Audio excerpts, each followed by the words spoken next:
Saya ingin menjawab pernyataan dari Margarito Kamis yang dibuat di satu acara. Ini videonya. Apakah Gibran sudah aman secara hukum sebagai cawapres? Ya aman lah. Orang yang semua orang yang belajar hukum harus bilang aman. Kenapa? Why? Satu.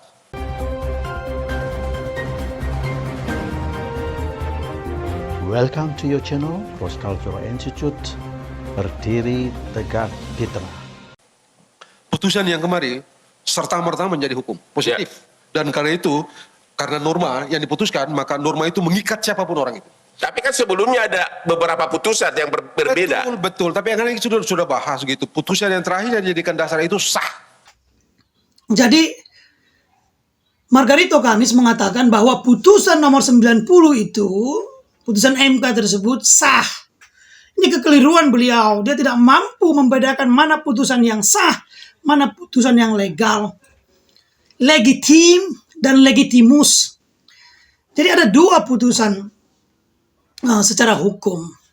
Satu sah, satu legal dalam konsep konstitusi. Begitu juga dalam hukum pidana. Ada pembunuhan yang sah, ada pembunuhan yang legal. Legitime and legitim. Baca pasal 48, pasal 9, pasal 50 itu. Pidananya dalam konsep pidana. Putusan yang sah harus tunduk dan taat kepada aturan-aturan yang berlaku. Kata siapa? Kata Han Kelsen. Siapa lagi? David Hume. Kata siapa lagi? Kata Hart. Baca aja dong bukunya. Anda bagaimana pernyataan begini? Jadi putusan ini seperti apa? Putusan ini putusan legal. Alasan pembenar aja, alat pembenaran. Kenapa begitu? Dia keluar diputuskan oleh lembaga negara yang sah. Jadi putusan itu alat pelegalan semata, alat pembenaran. Dia tidak sah tapi dia legal karena dia keluar dari lembaga negara yang sah. Baca bukunya On Constitutional Disobedience, ditulis oleh Michael Seidman. Putusan legitim dan legitimus sama pandangannya, Bung. Bagaimana Bang Margarito ini bisa mengacaukan pemahaman hukum di Indonesia? Jadi apa dampaknya? Betul dia sebagai hukum, benar, tapi dia tidak dapat diterima oleh masyarakat karena dia tidak keinginan seluruh masyarakat. Itu juga disebutkan oleh John Quincy Adams. Pemerintah bisa saja memberlakukan atau mengeluarkan satu produk hukum dari subordinasi kesewenang-wenangan kekuasaan, tapi dia tidak mendapat legitimasi dari masyarakat. Dia mendapat penolakan. Dampaknya apa? Bisa kerusuhan, bos. Bagaimana? Kacau kalau begini kita belajar hukum, kurang membaca. Jadi sekalian aja, kan presiden punya hak subjektif. Kalau hanya pembenaran, presiden punya hak subjektif, Perpu dan lain-lain.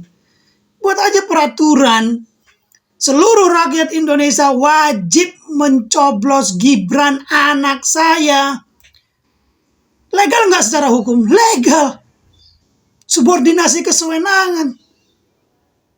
Tapi dia mendapat penolakan dari masyarakat. Kalau dipaksa, sebagian masyarakat tunduk, sebagian akan melawan. Bagaimana, Bang? Jadi pemahaman konsep hukum kita ngaco. Kalau kita merujuk ke pasal 7A secara terkonsep, karena pasal ini pasal copy paste.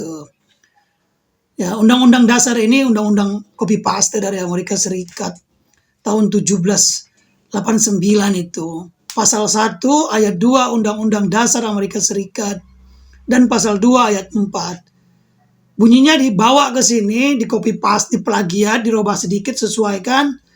Lalu pasang di pasal 7A, ketok palu. Apa dampaknya? Tidak memahami apa batasan-batasan high crimes dan perbuatan tercela itu. Apa maknanya perbuatan tercela? Berdasarkan penjabaran Alexander Hamilton, dia tidak lagi mendapat kepercayaan masyarakat. Dia mengingkari kepercayaan masyarakat. Maka dia bisa dimakzulkan. Jadi putusan itu membuat rakyat makin tidak percaya. Bukan hanya itu, pelanggaran konstitusi, unconstitutional disobedience adalah kejahatan bernegara. Dan presiden dapat dihukum mati karena ini. Anda gimana sih? Coba banyak membaca, Bang. Jangan asal. Terima kasih. Assalamualaikum warahmatullahi wabarakatuh.